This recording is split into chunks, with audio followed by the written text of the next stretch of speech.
Hi,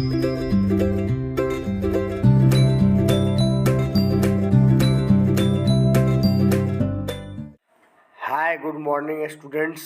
welcome to IIT smart learn. आज मैं आपको क्लास 10th का फिजिक्स चैप्टर 1 का ऑब्जेक्टिव कराने जा रहा हूं।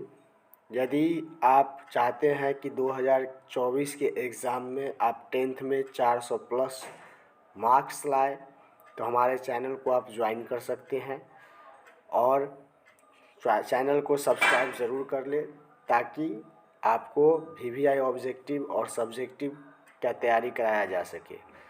अगर वीडियो अच्छा लगे तो दोस्तों में शेयर करें, लाइक करें, शेयर करें और कमेंट ज़रूर करें। तो चलिए स्टार्ट करते हैं वीडियो। पहला क्वेश्चन है कि वस्तु को हम किसकी सहायता से देखते हैं। तो यहाँ पे आपको 4 ऑप्शन दिया गया है कि प्रकाश की सहायता से, टॉर्च की सहायता से, लैंप की सहायता से, दिया की सहायता से। तो हमने प्रकाश के परावर्तन चैप्टर में पढ़ा था कि वस्तु को हम प्रकाश की सहायता से देखते हैं, इसलिए आपका राइट ऑप्शन जो हो जाएगा वो हो जाएगा ए, प्रकाश की सहायता से। चलिए नेक्स्ट क्वेश्चन को देखते हैं। जो वस्तु प्रकाश उत्सर्जित करती है कहलाती है।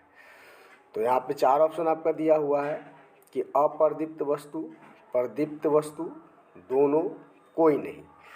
तो हम अच्छे से जानते हैं इस बात को कि जो वस्तु प्रकाश उत्सर्जित करता है उसको प्रदीप्त वस्तु कहते हैं, इसलिए आपका राइट ऑप्शन जो हो जाएगा वो हो जाएगा बी। चलिए नेक्स्ट क्वेश्चन की तरफ बढ़ते हैं। जो वस्तु प्रकाश उत्सर्जित नहीं करता है, जो वस्तु प्रकाश उत्सर्जित नहीं करती है कहलाती है। तो यहाँ पे आपका 4 ऑप्शन दिया हुआ है, अप्रदीप्त वस्तु, प्रदीप्त, दोनों, कोई नहीं। तो जो वस्तु प्रकाश उत्सर्जित नहीं करती है वो कहलाती है अप्रदीप्त वस्तु, इसलिए आपका राइट ऑप्शन जो है वो हो जाएगा ए। चलिए नेक्स्ट क्वेश्चन देखते हैं। प्रकाश किस रेखा में चलती है। तो प्रकाश जो है वो आपका सरल रेखा में चलती है। यहाँ पे आपको 4 ऑप्शन दिया हुआ है कि सरल रेखा, तिर्यक रेखा, वक्र रेखा, समांतर रेखा। तो प्रकाश जो है वो सरल रेखा में गमन करती है, सरल रेखा में चलती है, इसलिए आपका राइट ऑप्शन जो हो जाएगा ए। चलिए नेक्स्ट क्वेश्चन को देखते हैं। एक सरल रेखा पर चलने वाले प्रकाश को कहते हैं। तो एक सरल रेखा पर चलने वाले प्रकाश को क्या कहते हैं वो आपको इसमें चुनना है। 4 ऑप्शन है यहाँ पे। प्रकाश उत्सर्जित, प्रकाश की किरण, प्रकाश स्रोत, प्रकाश पुंज। तो एक सरल रेखा पर चलने वाले प्रकाश को कहते हैं प्रकाश की किरण, इसलिए आपका राइट ऑप्शन हो जाएगा बी। चलिए नेक्स्ट क्वेश्चन देखते हैं कि जिस वस्तु से प्रकाश निकलता है कहलाता है।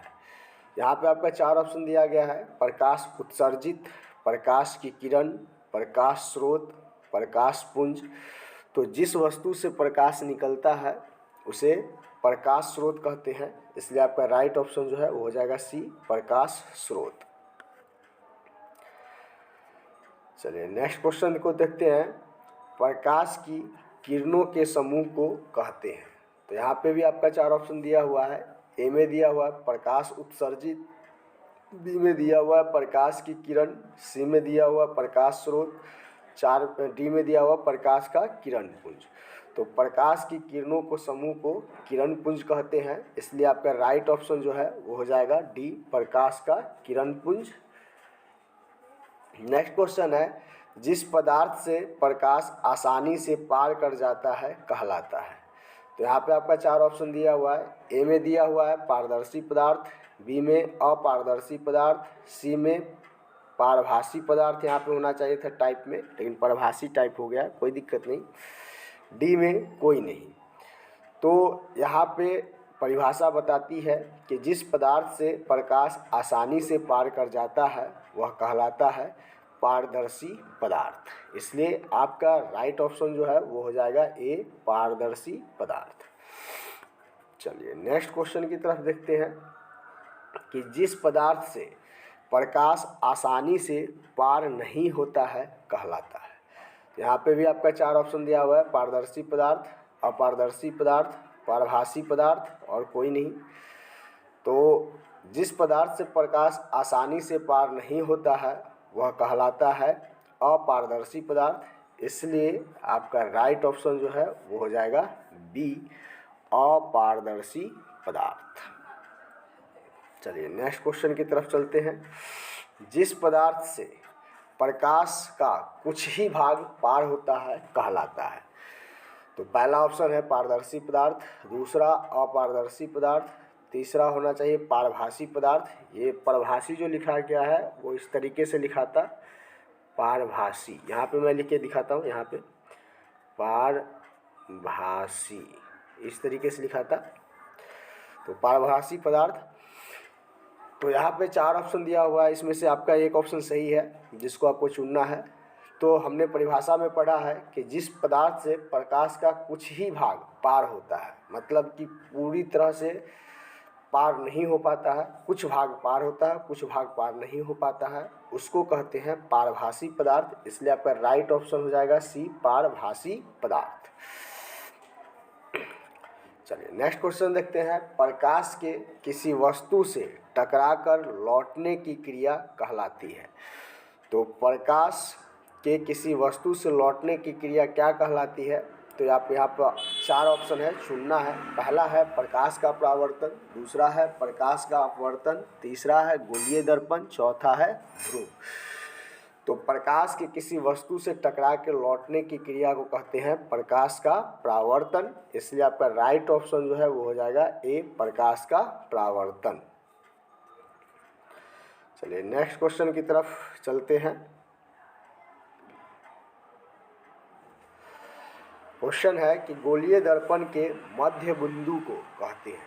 तो यहाँ पे 4 ऑप्शन दिया हुआ है, प्रकाश का परावर्तन, प्रकाश का अपवर्तन, गोलीय दर्पण और परावर्तन ध्रुव। तो यहाँ पे टाइपिंग में मिस हो गया है, क्योंकि परिभाषा के हिसाब से होता है कि गोलीय दर्पण के मध्य बिंदु को कहते हैं तो ध्रुव कहते हैं। तो ये परावर्तन जो है ये नहीं होना चाहिए था आपका, यहाँ पे टाइपिंग में मिस हो गया है। तो गोलीय दर्पण के मध्य बिंदु को क्या कहेंगे? ध्रुव कहेंगे। तो इसलिए आपका राइट ऑप्शन जो हो जाएगा वो डी हो जाएगा। ध्यान रखिएगा इसमें परावर्तन जो है वो मिस प्रिंट हो गया है, तो यहाँ पे सिर्फ ध्रुव प्रिंट होना चाहिए था। इसलिए आपका राइट ऑप्शन डी हो जाएगा, ध्रुव।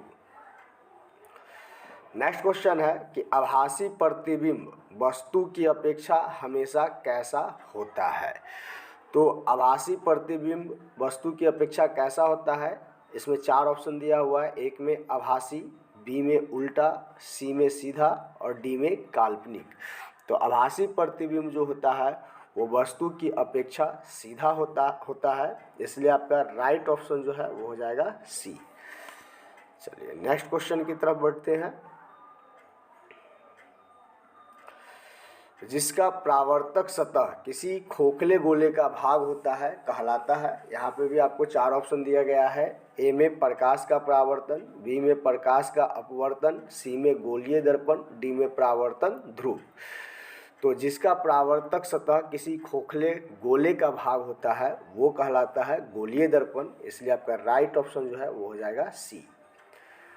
नेक्स्ट क्वेश्चन को देखते हैं कि प्रतिबिंब दर्पण के बनता है। तो यहाँ पे आपको चुनना है कि प्रतिबिंब जो है वो दर्पण के आगे बनता है, पीछे बनता है, नीचे बनता है, ऊपर बनता है। तो प्रतिबिंब जो है दर्पण के पीछे बनता है। इसलिए आपका राइट ऑप्शन जो हो जाएगा बी हो जाएगा कि प्रतिबिंब कहाँ बनता है? तो दर्पण के पीछे बनता है। चलिए नेक्स्ट क्वेश्चन की तरफ चलते हैं। प्रतिबिंब का आकार वस्तु के आकार से होता है। तो प्रतिबिंब का आकार जो है वस्तु के आकार से कैसा होता है ये आपको यहाँ पर आंसर बताना है। ए में दिया हुआ है बड़ा, बी में दिया हुआ है बराबर, सी में दिया हुआ है मोटा, डी में दिया हुआ है छोटा। तो प्रतिबिंब जो है वो हमेशा वस्तु के आकार के बराबर बनता है। इसलिए आपका राइट ऑप्शन जो है वो हो जाएगा बी। नेक्स्ट क्वेश्चन देखते हैं कि प्रतिबिंब की ऊंचाई और वस्तु की ऊंचाई के अनुपात को कहते हैं। तो यहाँ पे 4 ऑप्शन दिया है, प्रकाश का परावर्तन, प्रकाश का अपवर्तन, गोलीय दर्पण और आवर्धन। तो प्रतिबिंब की ऊंचाई और वस्तु की ऊंचाई के अनुपात को आवर्धन कहते हैं, इसलिए आपका राइट ऑप्शन जो है वो हो जाएगा डी, आवर्धन। चलिए नेक्स्ट क्वेश्चन की तरफ चलते हैं। प्रकाश के परावर्तन के कितने नियम हैं? तो यहाँ पे ऑप्शन दिया 1, 4, 3, 2। तो प्रकाश के परावर्तन के जो है वो 2 नियम है, इसलिए आपका राइट ऑप्शन जो है वो हो जाएगा डी। नेक्स्ट क्वेश्चन की तरफ चलते हैं। कहा समतल दर्पण द्वारा बना प्रतिबिंब होता है। तो समतल दर्पण द्वारा बना प्रतिबिंब कैसा होता है? तो समतल दर्पण द्वारा बना प्रतिबिंब जो है वो काल्पनिक होता है, और आभासी को ही काल्पनिक कहते हैं। तो यहाँ पे ध्यान रखिए कि आभासी भी सही है और काल्पनिक भी सही है। तो ए और डी दोनों ऑप्शन यहाँ पे सही है। तो ध्यान रख लीजिएगा कि काल्पनिक या आभासी दोनों एक ही चीज़ है। चलिए नेक्स्ट क्वेश्चन की तरफ बढ़ते हैं। किस दर्पण द्वारा वस्तु का वास्तविक प्रतिबिंब बनता है? तो यहाँ पे 4 ऑप्शन दिया आपका, उत्तल दर्पण, समतल दर्पण, गोलीय दर्पण, अवतल दर्पण। तो किस दर्पण द्वारा वस्तु का वास्तविक प्रतिबिंब बनता है? तो यहाँ पे जो आपका आंसर होना चाहिए अवतल दर्पण, क्योंकि अवतल दर्पण के द्वारा जो है वस्तु का वास्तविक प्रतिबिंब बनता है, इसलिए आपका राइट ऑप्शन हो जाएगा डी, अवतल दर्पण। चलिए नेक्स्ट क्वेश्चन देखते हैं कि किस दर्पण द्वारा वस्तु का आभासी प्रतिबिंब बनता है। अब किस दर्पण द्वारा जो है वस्तु का आभासी प्रतिबिंब बनता है? तो यहाँ पे 4 ऑप्शन दिया हुआ, उत्तल दर्पण, समतल दर्पण, अवतल दर्पण और सभी। तो ध्यान दीजिएगा कि आभासी प्रतिबिंब जो है वो उत्तल दर्पण में भी बनता है, समतल दर्पण में भी बनता है और अवतल दर्पण में भी बनता है, इसलिए आपका राइट ऑप्शन हो जाएगा डी, सभी। नेक्स्ट क्वेश्चन की तरफ चलते हैं कि किस दर्पण द्वारा वस्तु से छोटा और आभासी प्रतिबिंब बनता है? तो यहाँ पे 4 ऑप्शन दिया गया, उत्तल दर्पण, समतल दर्पण, अवतल दर्पण और सभी। तो आपको अच्छे से पता होना चाहिए कि उत्तल दर्पण में वस्तु से छोटा और आभासी प्रतिबिंब बनता है, इसलिए आपका राइट ऑप्शन जो है वो हो जाएगा ए, उत्तल दर्पण। नेक्स्ट क्वेश्चन देखते हैं कि अवतल दर्पण की फोकस दूरी वक्रता त्रिज्या की होती है। तो अवतल दर्पण की फोकस दूरी जो होती है वक्रता त्रिज्या की क्या होती है, ये आपको बताना है। ए नंबर ऑप्शन कहता है बड़ा होता है, बी नंबर बराबर, सी नंबर आधा और डी नंबर छोटा। तो अवतल दर्पण की फोकस दूरी जो है वक्रता त्रिज्या की आधी होती है, इसलिए आधा यहाँ पे जो है आपका सही है, इसलिए राइट ऑप्शन जो है वो हो जाएगा सी, आधा। नेक्स्ट क्वेश्चन है कि समांतर किरण पुंज किस दर्पण से प्राप्त होता है? 4 ऑप्शन दिया गया है, उत्तल दर्पण, समतल दर्पण, अवतल दर्पण, सभी। तो समांतर किरण पुंज जो है वो आपको अवतल दर्पण से प्राप्त होता है, इसलिए आपका राइट ऑप्शन जो है वो हो जाएगा सी, अवतल दर्पण। नेक्स्ट क्वेश्चन है, कहाँ पर स्थित होने से वस्तु का प्रतिबिंब अवतल दर्पण के फोकस पर बनता है? यहाँ पे 4 ऑप्शन दिया गया है, आगे, पीछे, अनंत पर, ऊपर। तो आपको ध्यान रखना है कि बस अगर अवतल दर्पण के फोकस पर बनना है वस्तु का प्रतिबिंब, तो हमको वस्तु को अनंत पर रखना पड़ेगा। तो यहाँ पे आपका राइट ऑप्शन जो हो जाएगा वो हो जाएगा सी, अनंत पर। चलिए नेक्स्ट क्वेश्चन को देखते हैं कि मोटर गाड़ी के चालक के सामने लगा रहता है। तो 4 ऑप्शन दिया गया, उत्तल दर्पण, समतल दर्पण, अवतल दर्पण, सभी। तो मोटर गाड़ी के चालक के सामने जो कांच लगा होता है साइड मिरर के रूप में जो होता है, सॉरी साइड मिरर नहीं, वो सामने लगा होता है, हैंडल को ऊपर होता है, जिसके द्वारा वो पीछे किसी भी गाड़ी को देखते हैं, तो वो उत्तल दर्पण का लगा होता है। तो यहाँ पे जो आंसर हो जाएगा कि मोटर गाड़ी के चालक के सामने कौन सा दर्पण लगा रहता है? तो उत्तल दर्पण, इसलिए आंसर हो जाएगा ए, उत्तल दर्पण। चलिए नेक्स्ट क्वेश्चन देख लेते हैं कि उत्तल दर्पण द्वारा बना प्रतिबिंब होता है। 4 ऑप्शन यहाँ दिया गया है, आभासी, उल्टा, सीधा, काल्पनिक और सीधा। तो उत्तल दर्पण द्वारा जो बना प्रतिबिंब होता है वो काल्पनिक और सीधा होता है, इसलिए आपका राइट ऑप्शन जो है वो हो जाएगा डी, काल्पनिक और सीधा। चलिए नेक्स्ट क्वेश्चन की तरफ बढ़ते हैं कि उत्तल दर्पण द्वारा बना प्रतिबिंब होता है। तो उत्तल दर्पण द्वारा बना प्रतिबिंब जो है कैसा होता है ये आपको चुनना है। आभासी होता है, उल्टा होता है, हमेशा सीधा होता है, काल्पनिक होता है। तो उत्तल दर्पण द्वारा बना प्रतिबिंब जो है वो हमेशा सीधा होता है, काल्पनिक भी होता है, लेकिन आपको ध्यान रखना है कि हमेशा सीधा और काल्पनिक दोनों अलग अलग रहे। तो हमेशा सीधा पर टिक लगाना है, क्योंकि काल्पनिक के साथ सीधा जरूर होना चाहिए। ठीक है, चलिए नेक्स्ट क्वेश्चन देखते हैं कि दाढ़ी बनाने में किस दर्पण का उपयोग किया जाता है।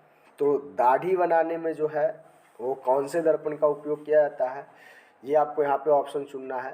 पहला है उत्तल दर्पण, दूसरा है समतल दर्पण, तीसरा है अवतल दर्पण और चौथा है सभी। तो दाढ़ी बनाने में जो हम उपयोग करते हैं वो अवतल दर्पण का उपयोग करते हैं, इसलिए आपका राइट ऑप्शन जो है हो जाएगा सी, अवतल दर्पण।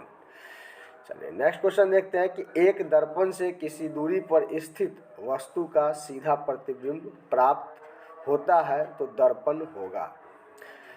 यहाँ पे क्वेश्चन कहा कि एक दर्पण से किसी दूरी पर स्थित वस्तु का सीधा प्रतिबिंब प्राप्त होता है तो दर्पण होगा, मतलब कि किस दर्पण में वस्तु का सीधा प्रतिबिंब प्राप्त होगा। यहाँ पे ये क्वेश्चन पूछा गया। 4 ऑप्शन दिया गया है, उत्तल दर्पण, समतल दर्पण या उत्तल दर्पण, अवतल दर्पण और सभी। तो इसमें से आपका एक ऑप्शन सही है, वो आपको चुनना है। तो यहाँ पे जो आंसर होना चाहिए कि सीधा प्रतिबिंब प्राप्त करना है किसी भी वस्तु का, तो समतल दर्पण या उत्तल दर्पण से प्राप्त कर सकते हैं, इसलिए राइट ऑप्शन जो है वो हो जाएगा आपका डी, समतल दर्पण या उत्तल दर्पण। चलिए नेक्स्ट क्वेश्चन की तरफ मूव करते हैं। अवतल दर्पण का उपयोग किया जाता है। तो यहाँ पे 4 ऑप्शन दिया गया है। कार में हजामती दर्पण, यहाँ हजमती लिखा गया है, टाइपिंग में मिस हो गया, इसको ध्यान रखिए कि हजामती दर्पण में, मोटर में और कोई नहीं में। तो अवतल दर्पण का जो उपयोग है वो हजामती दर्पण के रूप में दाढ़ी बनाने के लिए किया जाता है, तो इसलिए आपका राइट ऑप्शन जो है वो हो जाएगा बी, हजामती दर्पण में। नेक्स्ट क्वेश्चन है कि गोलीय दर्पण जिस गोले का भाग होता है उसकी त्रिज्या को कहते हैं। यहाँ पे 4 ऑप्शन दिया गया है, वक्रता केंद्र, वक्रता त्रिज्या, गोलीय दर्पण, परावर्तन ध्रुव। तो गोलीय दर्पण जिस गोले का भाग होता है उसकी त्रिज्या को वक्रता त्रिज्या कहते हैं, इसलिए राइट ऑप्शन जो है वो हो जाएगा आपका बी, वक्रता त्रिज्या। चलिए नेक्स्ट क्वेश्चन की तरफ मूव करते हैं कि गोलीय दर्पण जिस गोले का भाग होता है उसके केंद्र को कहते हैं। तो यहाँ पे 4 ऑप्शन दिया गया, वक्रता केंद्र, वक्रता त्रिज्या, गोलीय दर्पण, परावर्तन ध्रुव। तो गोलीय दर्पण जिस गोले का भाग होता है उसके केंद्र को वक्रता केंद्र कहते हैं, इसलिए आपका राइट ऑप्शन जो है वो हो जाएगा ए, वक्रता केंद्र।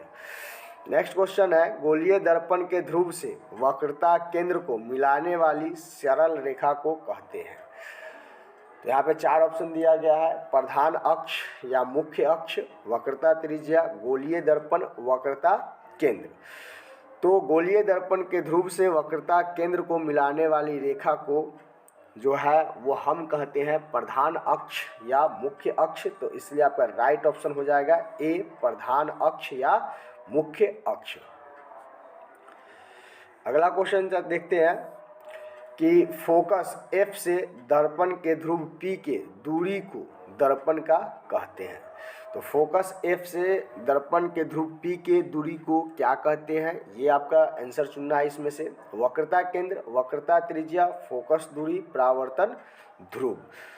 तो फोकस F से दर्पण के ध्रुव P के दूरी को दर्पण का फोकस दूरी कहते हैं, इसलिए राइट ऑप्शन जो है वो हो जाएगा सी, फोकस दूरी।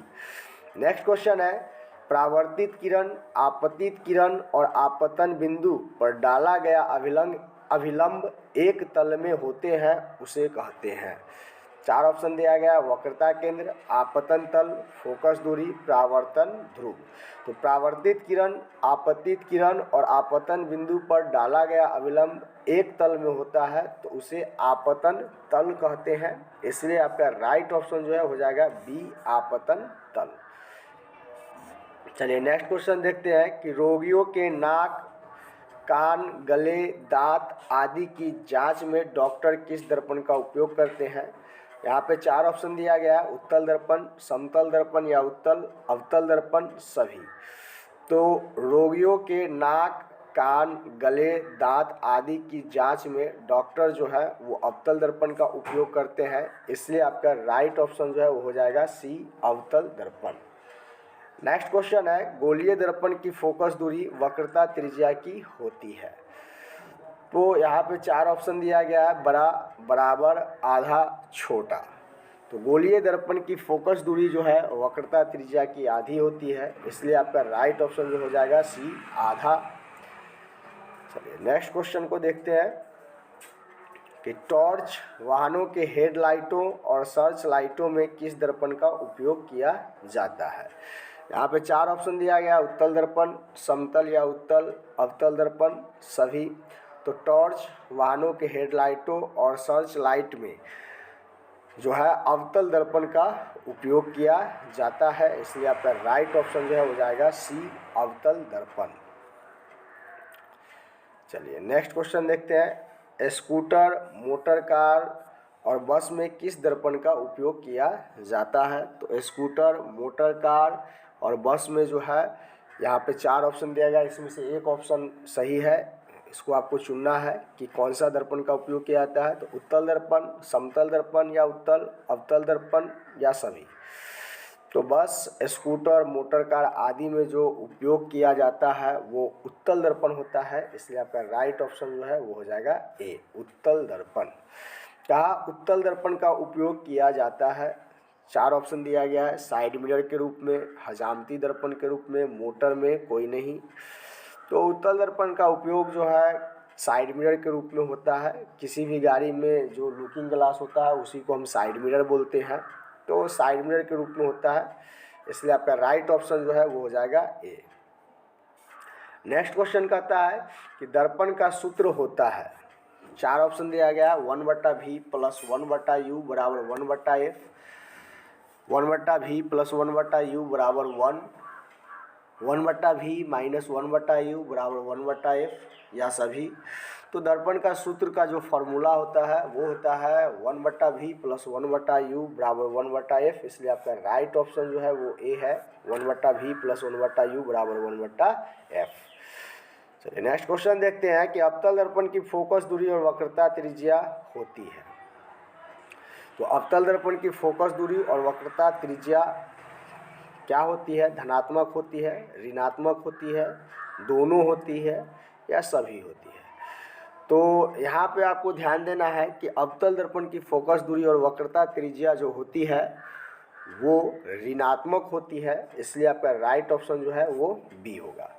नेक्स्ट क्वेश्चन कहा कि उत्तल दर्पण की फोकस दूरी और वक्रता त्रिज्या होती है, 4 ऑप्शन दिया गया, धनात्मक, ऋणात्मक, दोनों, सभी।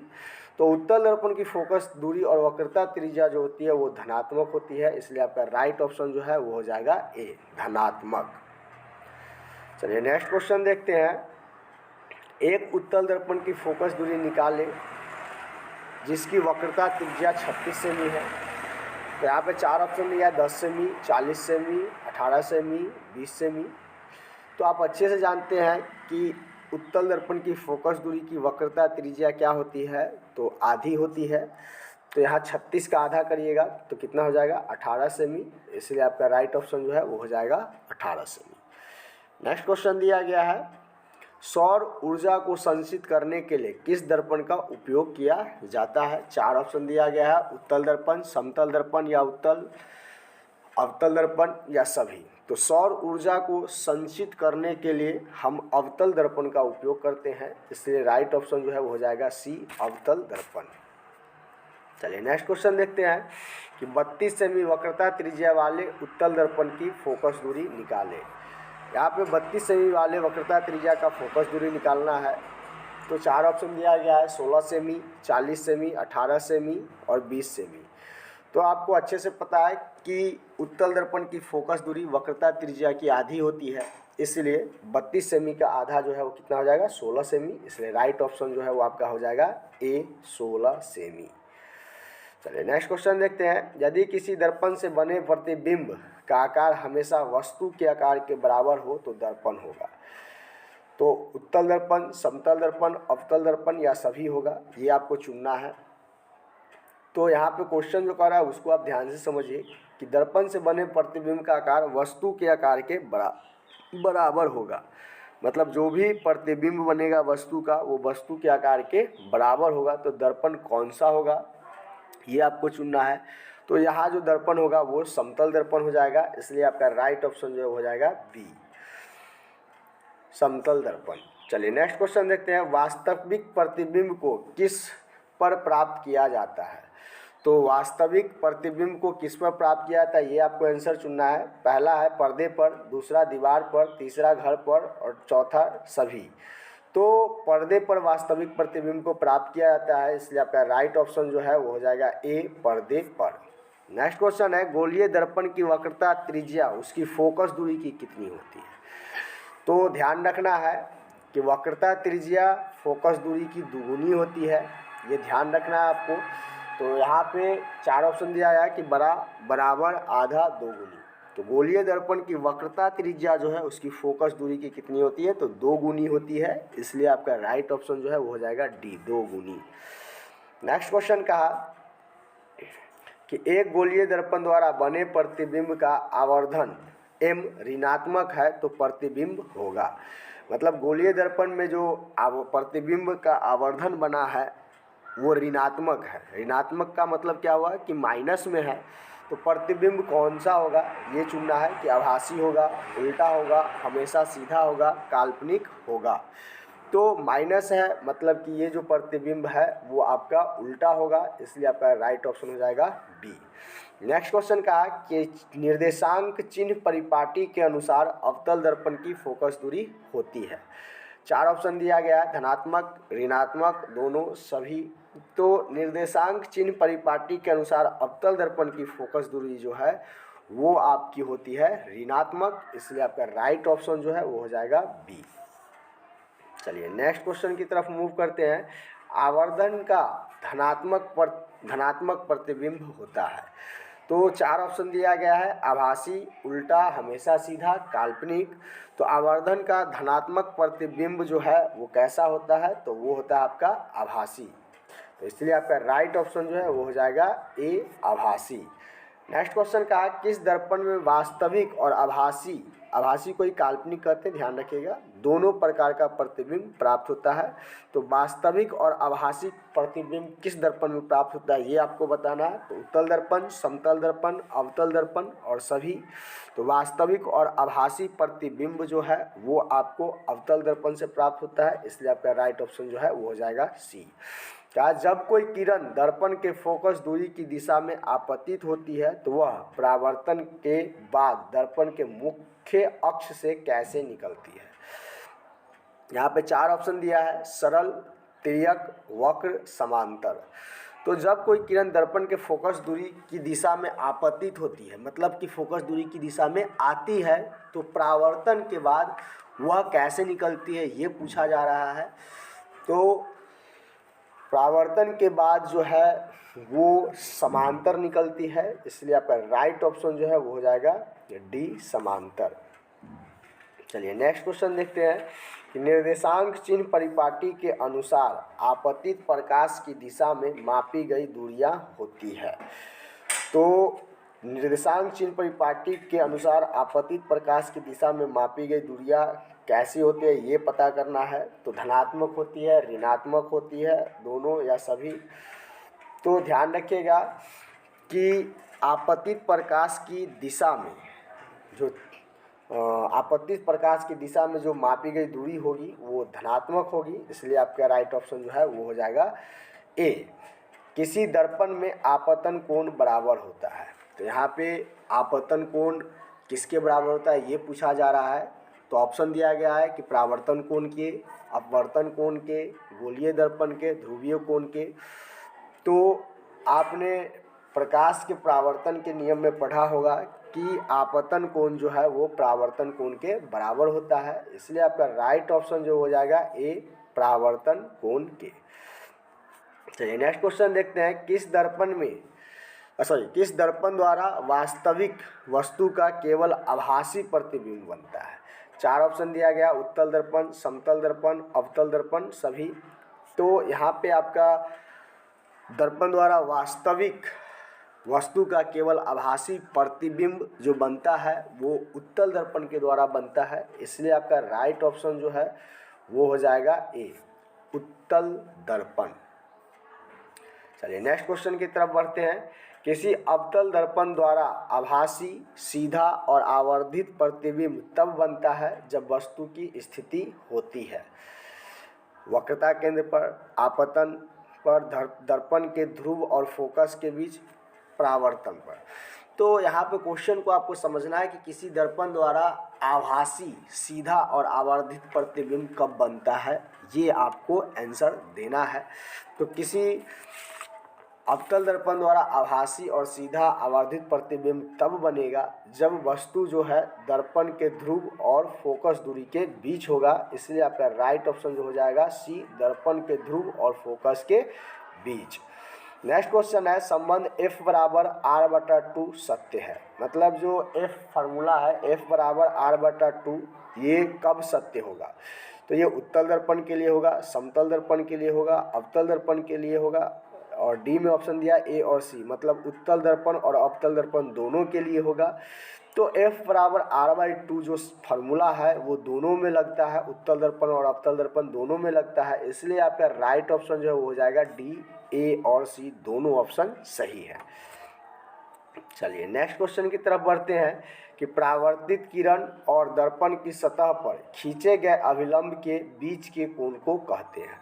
तो परावर्तित किरण और दर्पण की सतह पर खींचे गए अभिलंब को कौन सा कोण कहेंगे। तो आपको सिंपल समझना है कि अगर मान लीजिए कि ये सतह है और ये आपकी आपतित किरण है और ये आपकी परावर्तित किरण है, ठीक है, और यहाँ से आप अभिलंब खींचते हैं, तो ये परावर्तन, ये अभिलंब, ये वाला जो है अभिलंब है ये वाला, और ये आपका जो है परावर्तित किरण है। तो इसके बीच जो कोण बनेगा उस कोण का नाम क्या है, ये पूछा गया है। तो 4 ऑप्शन दिया गया है कि परावर्तन कोण, अपवर्तन कोण, गोलीय दर्पण, ध्रुवीय कोण। तो आपको ध्यान रखना है कि परावर्तित किरण और अभिलंब के बीच जो कोण बनेगा उसको कहते हैं परावर्तन कोण, इसलिए आपका राइट ऑप्शन जो है वो हो जाएगा ए, परावर्तन कोण। चलिए नेक्स्ट क्वेश्चन देखते हैं कि एक अवतल दर्पण में वस्तु की स्थिति फोकस और ध्रुव के बीच हो तो प्रतिबिंब प्राप्त होगा। एक क्वेश्चन को फिर से देख लीजिए, एक अवतल दर्पण में वस्तु की स्थिति फोकस और ध्रुव के बीच है तो प्रतिबिंब कैसा प्राप्त होगा, ये पूछ रहा है। 4 ऑप्शन दिया गया है, ए में है आभासी, बी में है उल्टा, सी में है हमेशा सीधा, डी में है काल्पनिक और बड़ा। तो आपको यहाँ पे जो प्रतिबिंब बनेगा वो ध्यान रखना है कि एक अवतल दर्पण में वस्तु की स्थिति जब फोकस और ध्रुव के बीच होता है तो प्रतिबिंब काल्पनिक और बड़ा बनता है, इसलिए आपका राइट ऑप्शन जो है वो हो जाएगा डी, काल्पनिक और बड़ा। नेक्स्ट क्वेश्चन है, आवर्धन m बराबर होगा। तो आवर्धन m बराबर जो है वो क्या होता है, यहाँ पे 4 ऑप्शन दिया है कि आवर्धन बराबर प्रतिबिंब की ऊंचाई बटे वस्तु की ऊंचाई। बी में दिया हुआ है m बराबर h'/h, मतलब इस थोड़ा सा लिखने में मिसप्रिंट हो गया है, तो इसको मैं फिर से आपको लिख के बता देता हूँ कि m बराबर जो है m बराबर h'/h ये होगा। तो यहाँ पे जो है ये दोनों ऑप्शन सही है, ए और बी दोनों ऑप्शन सही है, इसलिए आपका राइट ऑप्शन जो है वो हो जाएगा सी, यहाँ दोनों ऑप्शन सही है। नेक्स्ट क्वेश्चन है, एक गोलीय दर्पण की वक्रता त्रिज्या 24 सेमी है तो फोकस दूरी निकालें। तो एक गोलीय दर्पण की वक्रता त्रिज्या अगर 24 सेमी है तो फोकस दूरी क्या होगा, ये आपको निकालना है।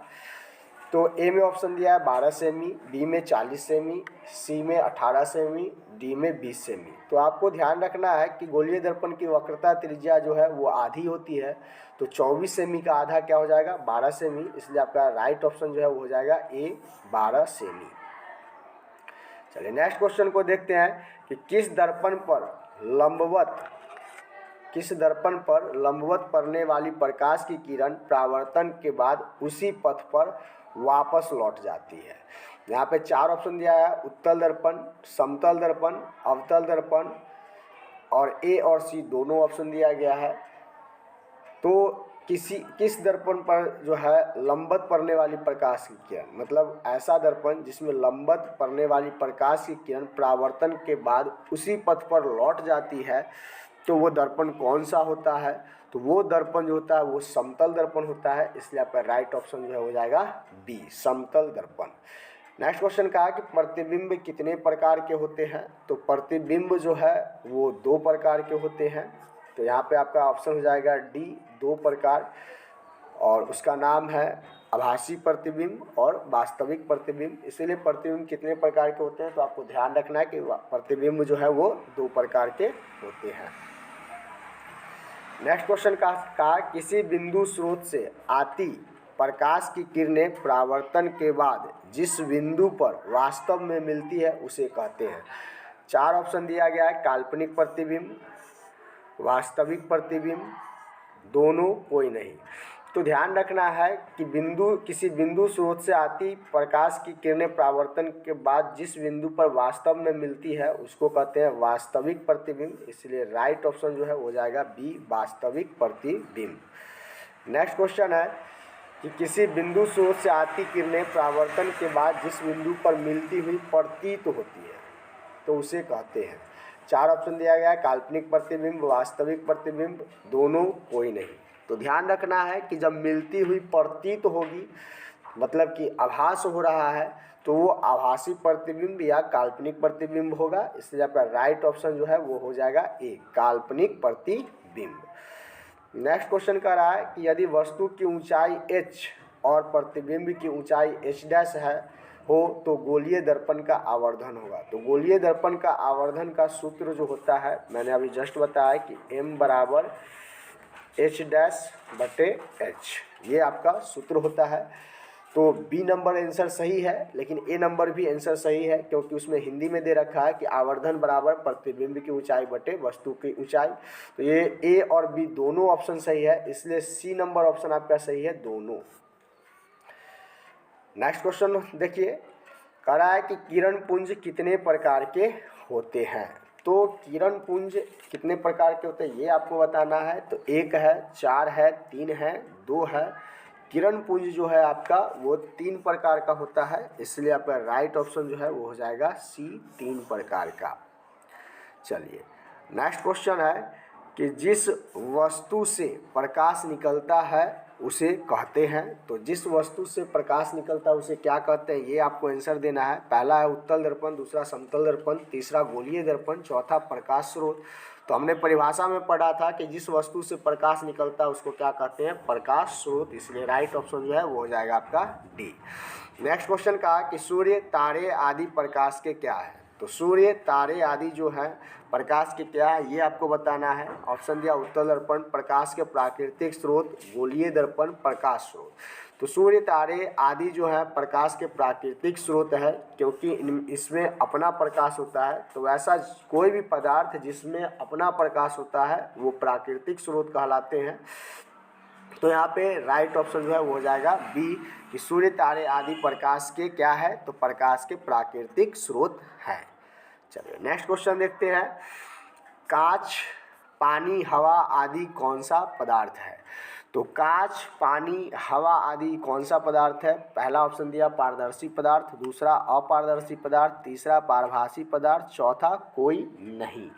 तो आपको ध्यान रखना है कि कांच, पानी, हवा से जो है प्रकाश वो आर पार चला जाता है, इसलिए ये कौन सा पदार्थ हो जाएगा पारदर्शी पदार्थ। क्योंकि पारदर्शी पदार्थ का परिभाषा है कि जिस पदार्थ से होकर प्रकाश आसानी से पार कर जाए उसे पारदर्शी पदार्थ कहते हैं। तो कांच पानी हवा से जो है प्रकाश जो है आसानी से पार हो जाता है, इसलिए आपका कांच पानी हवा पारदर्शी पदार्थ है, इसलिए आपका राइट ऑप्शन जो है वो हो जाएगा ए, पारदर्शी पदार्थ। नेक्स्ट क्वेश्चन है लकड़ी लोहा पत्थर आदि कौन सा पदार्थ है। तो लकड़ी लोहा पत्थर से जो है कौन सा पदार्थ है ये आपको बताना है। पहला ऑप्शन दिया पारदर्शी पदार्थ, दूसरा अपारदर्शी पदार्थ, तीसरा पारभासी पदार्थ, चौथा कोई नहीं। तो आपको ध्यान रखना है कि जिससे भी प्रकाश पार नहीं हो पाता है उसको क्या कहते हैं, अपारदर्शी पदार्थ। तो लकड़ी लोहा पत्थर आदि से प्रकाश जो है पार नहीं हो पाता है, इसलिए लकड़ी लोहा पत्थर जो है वो अपारदर्शी पदार्थ है, इसलिए आपका राइट ऑप्शन जो है वो हो जाएगा बी, अपारदर्शी पदार्थ। नेक्स्ट क्वेश्चन है कि घिसा हुआ कांच, तेल लगा हुआ कागज, बैलून का रबर, आँख की पलक, रक्त, दूध, धुआं आदि कौन सा पदार्थ है। ऑप्शन दिया पारदर्शी पदार्थ, अपारदर्शी पदार्थ, पारभासी पदार्थ। यहाँ पे टाइपिंग में मिस हो गया, परभासी है, पारभासी होगा, ठीक है, पारभासी होगा। आपको मैं लिख के दिखा देता हूँ, यहाँ पे पारभासी होगा इस तरीके से, पारभासी, ठीक है। तो घिसा हुआ कांच, तेल लगा हुआ कागज, बैलून, रबर, आँख की पलक, रक्त, दूध, धुआं आदि कौन सा पदार्थ है। तो परिभाषा ध्यान रखना है कि जिस पदार्थ से प्रकाश का कुछ भाग पार हो जाता है और कुछ भाग नहीं पार कर पाता है उसको कहते हैं पारभासी पदार्थ। तो घिसे हुए कांच या तेल लगा हुआ कागज, बैलून, रबर, आँख की पलक आदि से जो है वो प्रकाश पूरी तरह से पार नहीं हो पाता है, मतलब प्रकाश का कुछ ही भाग पार हो पाता है, इसलिए यह जो है पारभासी पदार्थ है, इसलिए आपका राइट ऑप्शन जो है वो हो जाएगा सी। चलिए नेक्स्ट क्वेश्चन देखते हैं। किसी सतह पर पड़ने वाली किरण को कहते हैं। तो किसी सतह पर पड़ने वाली किरण को क्या कहते हैं ये आपको चुनना है। परावर्तित किरण, अपवर्तित किरण, गोलीय दर्पण, ध्रुवीय कोण। तो किसी भी सतह पर पड़ने वाली किरण को आपतित किरण कहते हैं, आपतित किरण कहते हैं। यहाँ पे आपका टाइपिंग में मिस हो गया है, जो अपवर्तित किरण है ये बी नंबर, यहाँ पे आपतित किरण होना चाहिए। मैं यहाँ पे लिख के आपको दिखा देता हूँ, आपतित किरण। तो आपतित ये जो बी वाला ऑप्शन होगा, लेकिन ये अपवर्तित नहीं होगा, आपतित होगा। तो किसी सतह पर पड़ने वाली प्रकाश की किरण को कहते हैं आपतित किरण, इसलिए राइट ऑप्शन जो है आपका बी हो जाएगा। चलिए नेक्स्ट क्वेश्चन को देखते हैं कि जिस बिंदु पर आपतित किरण सतह से टकराती है उसे कहते हैं। चार ऑप्शन दिया गया कि परावर्तित किरण, अपवर्तित किरण, गोलीय दर्पण, आपतन बिंदु। तो परिभाषा में है कि जिस बिंदु पर आपतित किरण सतह से टकराती है उसे कहते हैं आपतन बिंदु, इसलिए आपका राइट ऑप्शन जो है वो हो जाएगा डी, आपतन बिंदु। नेक्स्ट क्वेश्चन है किसी समतल सतह के किसी बिंदु पर खींचे हुए अभिलंब को कहते हैं। तो किसी समतल सतह के बिंदु पर खींचे हुए अभिलंब को क्या कहते हैं ये आपको चुनना है। पहला ऑप्शन है परावर्तित किरण, दूसरा है अपवर्तित किरण, तीसरा है अभिलंब, चौथा है आपतन बिंदु। तो खींचे गए अभिलंब को हम अभिलंब कहते हैं, इसलिए आपका राइट ऑप्शन जो है वो हो जाएगा सी, अभिलंब। कि किसी समतल सतह के किसी बिंदु पर खींचे हुए लंब या अभिलंब को हम क्या कहते हैं, अभिलंब कहते हैं, इसलिए आपका राइट ऑप्शन जो हो जाएगा सी। चलिए नेक्स्ट क्वेश्चन देखते हैं कि आपतित किरण और आपतन बिंदु पर खींचे गए अभिलंब से जो कोण बनता है उसे क्या कहते हैं। तो अभी मैंने थोड़ा देर पहले आपको समझाया कि अगर ये सतह मान लेते हैं और इसको आपतित किरण मान लेते हैं और इसको परावर्तित किरण मान लेते हैं और ये अभिलंब है, तो इसके बीच जो ये कोण बना, तो आपतित किरण और आपतन बिंदु पर खींचे गए अभिलंब के बीच जो कोण बनेगा वो कोण जो होगा आपतन कोण होगा, इसलिए आपका राइट ऑप्शन जो हो जाएगा बी, आपतन कोण। चलिए नेक्स्ट क्वेश्चन कहता है कि परावर्तित किरण और आपतन बिंदु पर खींचे गए अभिलंब से जो कोण बनता है उसको क्या कहते हैं। चार ऑप्शन दिया है, परावर्तन कोण, आपतन कोण, अभिलंब और आपतन बिंदु। तो ध्यान आपको रखना है कि परावर्तित किरण और अभिलंब के बीच जो कोण बनेगा वो परावर्तन कोण हो जाएगा, इसलिए आपका राइट ऑप्शन जो है वो हो जाएगा ए। ध्यान रखना है कि आपको परावर्तित किरण और अभिलंब के बीच बनेगा कोण तो परावर्तन कोण, और आपतित किरण और अविलंब के बीच जो कोण बनेगा वो आपतन कोण। दोनों क्वेश्चन आपको यहीं पे है, आप देख सकते हैं कि ऊपर नीचे ये क्वेश्चन है। देखिए, आपतित किरण और अविलंब के बीच कोण बनेगा तो वो हो जाएगा आपतन कोण, और परावर्तित किरण और अविलंब के बीच जो कोण बनेगा वो हो जाएगा परावर्तन कोण। तो इसमें कंफ्यूज नहीं होना है, आपको ध्यान रखना है। नेक्स्ट क्वेश्चन है, किस प्रकार के किरण पुंज में प्रकाश की किरण एक बिंदु स्रोत से निकलकर फैलती है? तो यहाँ पे 4 ऑप्शन दिया गया, परावर्तित किरण, अपवर्तित किरण, अपसारी किरण पुंज, आपतन किरण पुंज। तो किस प्रकार के किरण पुंज में प्रकाश की किरण जो है बिंदु स्रोत से निकलकर फैलती है? तो अपसारी किरण पुंज में जो है वो प्रकाश की किरण पुंज जो है एक बिंदु स्रोत से निकलकर फैलती है, इसलिए आपका राइट ऑप्शन हो जाएगा सी, अपसारी किरण पुंज। प्रकाश एक प्रकार का है, तो 4 ऑप्शन दिया है, ऊर्जा है, गैस है, पदार्थ है, द्रव है। तो प्रकाश जो है एक प्रकार का ऊर्जा है, इसलिए आपका राइट ऑप्शन जो है वो हो जाएगा ए, ऊर्जा है। नेक्स्ट क्वेश्चन है कि लालटेन, लैंप आदि में तेल से संचित रासायनिक ऊर्जा को किस में बदला जाता है? 4 ऑप्शन दिया है, ऊर्जा में, प्रकाश में, पदार्थ में और द्रव में। तो लालटेन, लैंप आदि में जो भी तेल है उसको जब जलाते हैं तो उससे प्रकाश निकलता है, इसलिए आपका राइट ऑप्शन जो है प्रकाश ऊर्जा में, इसलिए आपका राइट ऑप्शन हो जाएगा बी, प्रकाश में। जब वस्तु अवतल दर्पण के फोकस F और ध्रुव P के बीच रहती है तो प्रतिबिंब A डैश B डैश कहाँ बनेगा? तो यहाँ पे आपको 4 ऑप्शन दिया हुआ है, आगे, पीछे, अनंत पर और ऊपर।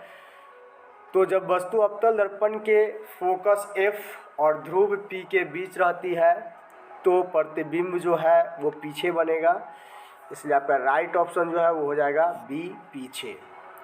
नेक्स्ट क्वेश्चन है, गोलीय दर्पण में आवर्धन बराबर होगा? 4 ऑप्शन दिया गया है, m बराबर minus v by u, m बराबर वी बाई यू, m बराबर माइनस यू बाई यू और सभी। तो गोलीय दर्पण में आवर्धन बराबर जो फार्मूला होता है वो होता है m बराबर माइनस वी बाई यू, इसलिए आपका राइट ऑप्शन जो है वो हो जाएगा ए, m बराबर माइनस वी बाई यू। चलिए नेक्स्ट क्वेश्चन की तरफ चलते हैं कि दर्पण के अक्ष के ऊपर मापी गई दूरी होगी। तो 4 ऑप्शन दिया गया है यहाँ भी आपको, धनात्मक, ऋणात्मक, दोनों, सभी। तो दर्पण के अक्ष के ऊपर मापी गई दूरी जो होती है वो धनात्मक होती है, इसलिए आपका राइट ऑप्शन हो जाएगा ए, धनात्मक। नेक्स्ट क्वेश्चन है, दर्पण के अक्ष के नीचे मापी गई दूरी होगी। यहाँ भी आपको 4 ऑप्शन दिया गया है, धनात्मक, ऋणात्मक, दोनों, सभी। तो दर्पण के अक्ष के नीचे मापी गई दूरी जो होती है वो ऋणात्मक होती है, इसलिए आपका राइट ऑप्शन हो जाएगा बी, ऋणात्मक। चलिए नेक्स्ट क्वेश्चन देखते हैं, मूल बिंदु से दाईं ओर मापी गई दूरी होगी। तो मूल बिंदु से दाईं ओर मापी गई दूरी होगी वो धनात्मक होती है। यहाँ पे आपका 4 ऑप्शन दिया है, धनात्मक, ऋणात्मक, दोनों, सभी। तो आपको ध्यान रखना है कि मूल बिंदु से दाईं ओर मापी गई दूरी जो है वो धनात्मक होगा, इसलिए आंसर जो हो जाएगा ए हो जाएगा, धनात्मक। नेक्स्ट क्वेश्चन है, मूल बिंदु से बाईं ओर मापी गई दूरी होगी। तो यहाँ भी 4 ऑप्शन दिया हुआ है, धनात्मक, ऋणात्मक, दोनों, सभी। तो मूल बिंदु से बाईं ओर मापी गई दूरी जो होती है वो ऋणात्मक होती है, इसलिए आपका राइट ऑप्शन हो जाएगा बी। चलिए नेक्स्ट क्वेश्चन देखते हैं, उत्तल दर्पण में ध्रुव पर बना प्रतिबिंब होगा। तो उत्तल दर्पण में ध्रुव पर बना प्रतिबिंब जो है वो कैसा होगा ये आपको बताना है। 4 ऑप्शन दिया हुआ है, वस्तु के बराबर, आभासी, सीधा, सभी। तो यहाँ पे जो है उत्तल दर्पण में ध्रुव पर बना प्रतिबिंब जो है वो वस्तु के बराबर भी होता है, आभासी भी होता है और सीधा भी होता है, इसलिए आपका राइट ऑप्शन हो जाएगा डी, सभी। नेक्स्ट क्वेश्चन है, उत्तल दर्पण में ध्रुव और अनंत के बीच बना प्रतिबिंब होगा। यहाँ पे भी आपको 4 ऑप्शन दिया, वस्तु से छोटा, आभासी, सीधा, सभी। तो उत्तल दर्पण में ध्रुव और अनंत के बीच बना प्रतिबिंब जो है वो आपका वस्तु से छोटा भी होता है, आभासी भी होता है, सीधा भी होता है, इसलिए आपका राइट ऑप्शन जो हो जाएगा वो हो जाएगा डी, सभी। नेक्स्ट क्वेश्चन है कि उत्तल दर्पण में अनंत पर बना प्रतिबिंब होगा। तो यहाँ पे भी आपको 4 ऑप्शन दिया है कि उत्तल दर्पण में अनंत पर बना प्रतिबिंब होगा, कैसा होगा, तो वस्तु से छोटा, आभासी, सीधा, सभी। तो यहाँ पे जो है वस्तु से उत्तल दर्पण में अनंत पर बना प्रतिबिंब जो है वो वस्तु से छोटा भी होता है, आभासी भी होता है, सीधा भी होता है, इसलिए राइट ऑप्शन हो जाएगा डी, सभी। नेक्स्ट क्वेश्चन है कि आपतित प्रकाश की दिशा में मापी गई दूरी होती है। 4 ऑप्शन दिया गया है, धनात्मक, ऋणात्मक, दोनों, सभी। तो आपतित प्रकाश की दिशा में मापी गई दूरी जो होती है वो आपकी होती है धनात्मक, इसलिए आंसर हो जाएगा ए, धनात्मक। चलिए नेक्स्ट क्वेश्चन देखते हैं। आपतित प्रकाश की दिशा के विपरीत मापी गई दूरी होगी। तो विपरीत दिशा में मापी गई दूरी धनात्मक होगी, ऋणात्मक होगी, या दोनों आंसर होगा, ये आपको बताना है। तो आपतित प्रकाश की विपरीत दिशा में मापी गई दूरी जो होती है वो ऋणात्मक होती है, इसलिए आपका राइट ऑप्शन हो जाएगा बी, ऋणात्मक। चलिए नेक्स्ट क्वेश्चन देखते हैं। किस दर्पण का दृष्टि क्षेत्र विस्तृत होता है? 4 ऑप्शन दिया गया है आपको, उत्तल दर्पण का, समतल दर्पण या उत्तल दर्पण, अवतल दर्पण और सभी। तो किस दर्पण का दृष्टि क्षेत्र विस्तृत होता है? तो यहाँ उत्तल दर्पण का जो है विस्तृत होता है दृष्टि क्षेत्र, इसलिए आपका राइट ऑप्शन जो है हो जाएगा ए, उत्तल दर्पण। नेक्स्ट क्वेश्चन है, पश्च दृश्यक के रूप में उपयोग होता है। तो पश्च दृश्यक के रूप में कौन से दर्पण का उपयोग किया जाता है ये आपको बताना है। उत्तल दर्पण का, समतल दर्पण या उत्तल दर्पण, अवतल दर्पण, सभी। तो पश्च दृश्यक के रूप में जो है उपयोग किया जाता है उत्तल दर्पण के लिए, उत्तल दर्पण का, इसलिए आपका राइट ऑप्शन हो जाएगा ए, उत्तल दर्पण। चलिए नेक्स्ट क्वेश्चन देखते हैं। अवतल दर्पण में ध्रुव पर बना प्रतिबिंब होगा। तो अवतल दर्पण में ध्रुव पर बना प्रतिबिंब कैसा होगा ये आपको बताना है। पहला ऑप्शन है वस्तु के बराबर, दूसरा आभासी, तीसरा सीधा और चौथा है सभी। तो अवतल दर्पण में ध्रुव पर बना प्रतिबिंब जो है वो वस्तु के बराबर भी होता है, आभासी भी होता है और सीधा भी होता है, इसलिए आपका राइट ऑप्शन हो जाएगा सी, सभी। नेक्स्ट क्वेश्चन है, अवतल दर्पण में ध्रुव और फोकस के बीच बना प्रतिबिंब होगा। मतलब यहाँ पूछ रहा है आपको क्वेश्चन कि अवतल दर्पण में ध्रुव और फोकस के बीच बना प्रतिबिंब कैसा होगा। ऑप्शन दिया है वस्तु से बड़ा, आभासी, सीधा, सभी। तो आपको ध्यान रखना है कि अवतल दर्पण में ध्रुव और फोकस के बीच बना प्रतिबिंब जो है वो वस्तु से बड़ा भी होता है, आभासी भी होता है, सीधा भी होता है, इसलिए आपका राइट ऑप्शन जो हो जाएगा डी हो जाएगा, सभी। चलिए नेक्स्ट क्वेश्चन देखते हैं। अवतल दर्पण में फोकस दूरी पर बना प्रतिबिंब होगा। तो अवतल दर्पण में फोकस दूरी पर बना प्रतिबिंब कैसा होगा ये आपको बताना है। ऑप्शन दे रखा है वास्तविक, उल्टा, वस्तु से बड़ा, सभी। तो यहाँ पे आपको ध्यान रखना है कि अवतल दूरी में अवतल दर्पण में फोकस दूरी पर बना प्रतिबिंब जो है वो वास्तविक भी होता है, उल्टा भी होता है और वस्तु से बहुत बड़ा भी होता है, इसलिए राइट ऑप्शन जो हो जाएगा आपका डी, सभी हो जाएगा आंसर। नेक्स्ट क्वेश्चन है, अवतल दर्पण में फोकस दूरी और वक्रता केंद्र के बीच बना प्रतिबिंब होगा। अवतल दर्पण में फोकस दूरी और वक्रता केंद्र के बीच बना प्रतिबिंब कैसा होगा ये आपको बताना है। 4 ऑप्शन दिया गया है, वास्तविक, उल्टा, वस्तु से बड़ा, सभी।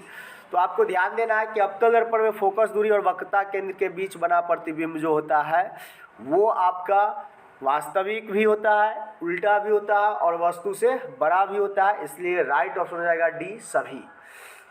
नेक्स्ट क्वेश्चन देखते हैं कि अवतल दर्पण में वक्रता केंद्र पर बना प्रतिबिंब कैसा होगा। तो अवतल दर्पण में वक्रता केंद्र पर बना प्रतिबिंब कैसा है इसको आपको बताना है। पहला ऑप्शन है वास्तविक, दूसरा उल्टा, तीसरा वस्तु के बराबर, चौथा जो है सभी।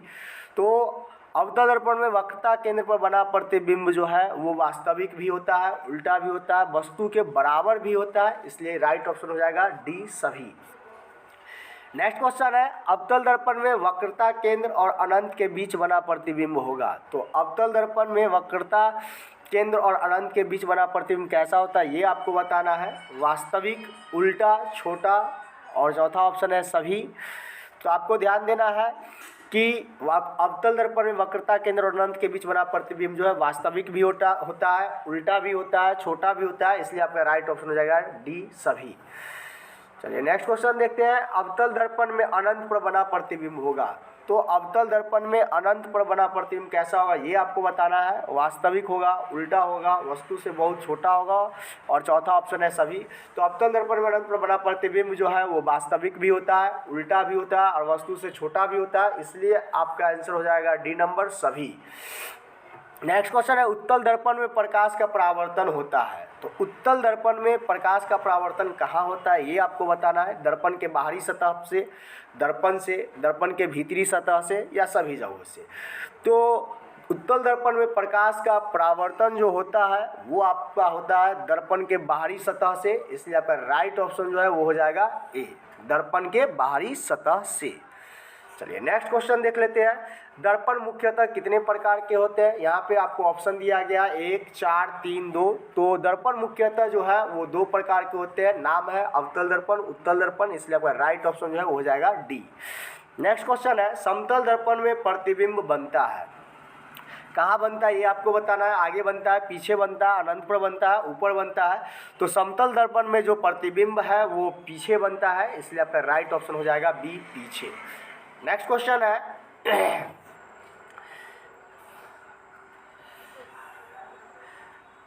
समतल दर्पण में बने प्रतिबिंब का आकार होता है, वास्तविक होता है, उल्टा होता है, वस्तु के आकार के बराबर होता है, या सभी। आंसर सही है, ये आपको बताना है।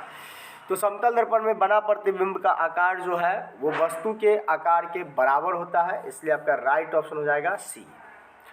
नेक्स्ट क्वेश्चन देखते हैं। समतल दर्पण में, चलिए ये क्वेश्चन डबल टाइप हो गया था, ध्यान दीजिएगा। नेक्स्ट क्वेश्चन है, समतल दर्पण में बना प्रतिबिंब होता है, तो समतल दर्पण में बना प्रतिबिंब जो है वो कैसा होता है ये आपको बताना है। तो समतल दर्पण में बना प्रतिबिंब वास्तविक होता है, उल्टा होता है, आभासी होता है, या सभी। आंसर सही है, ये आपको बताना है। तो समतल दर्पण में बना प्रतिबिंब जो होता है वो आपका आभासी होता है, इसलिए आपका राइट ऑप्शन जो हो जाएगा वो हो जाएगा सी, आभासी। चलिए नेक्स्ट क्वेश्चन देख लेते हैं। समतल दर्पण में बना प्रतिबिंब पार्श्विक रूप से होता है, वास्तविक होता है, उल्टा होता है, आभासी होता है, सभी होता है। तो समतल दर्पण में बना प्रतिबिंब जो है पार्श्विक रूप से जो है वो उल्टा होता है, इसलिए आपका राइट ऑप्शन हो जाएगा बी। चलिए नेक्स्ट क्वेश्चन देख लेते हैं। प्रकाश का कृत्रिम स्रोत है, प्रकाश का कृत्रिम स्रोत कौन सा है? बल्ब है, लैंप है, मोमबत्ती है, सभी है। तो प्रकाश के कृत्रिम स्रोत को समझना ये है कि जो मानव के द्वारा बनाया गया प्रकाश का स्रोत है वो सारा कृत्रिम स्रोत में आ जाएगा। तो बल्ब, लैंप, मोमबत्ती ये सभी मानव ने बनाया है, इसलिए प्रकाश का कृत्रिम स्रोत जो है वो हो जाएगा सभी। बल्ब भी होगा, लैंप भी होगा, मोमबत्ती भी होगा, तो ये सभी है, इसलिए आपका राइट ऑप्शन जो हो जाएगा वो हो जाएगा डी, सभी। नेक्स्ट क्वेश्चन है, किरणों के समूह को कहते हैं, किरण पुंज, लैंप, मोमबत्ती, सभी। तो किरणों के समूह को क्या कहते हैं? किरण पुंज कहते हैं, इसलिए आपका राइट ऑप्शन जो है वो हो जाएगा ए, किरण पुंज। इस तरीके से आपको मैंने फिजिक्स के चैप्टर 1 का सारा ऑब्जेक्टिव कंप्लीट करा दिया। मैं सब्जेक्टिव भी कंप्लीट कराऊंगा। यदि आप 2024 में एग्ज़ाम देने की सोच रहे हैं और आप तैयारी करना चाहते हैं बहुत अच्छे तरीके से, तो मेरे चैनल को सब्सक्राइब ज़रूर कर लें, क्योंकि इस चैनल पे आपको प्रत्येक सब्जेक्ट की ऑब्जेक्टिव और सब्जेक्टिव का तैयारी कराया जाएगा, आसान से आसान शब्दों में, और मार्क्स आपका 400 प्लस आएगा। तो कोशिश कीजिए कि चैनल को सब्सक्राइब करने का, अपने दोस्तों के साथ शेयर करने का, और कमेंट ज़रूर करें, ताकि हम आपको आपके सिलेबस कंप्लीट कराने में मदद कर सके। आज के लिए बस इतना ही। बेस्ट ऑफ लक, मिलते हैं नेक्स्ट वीडियो में।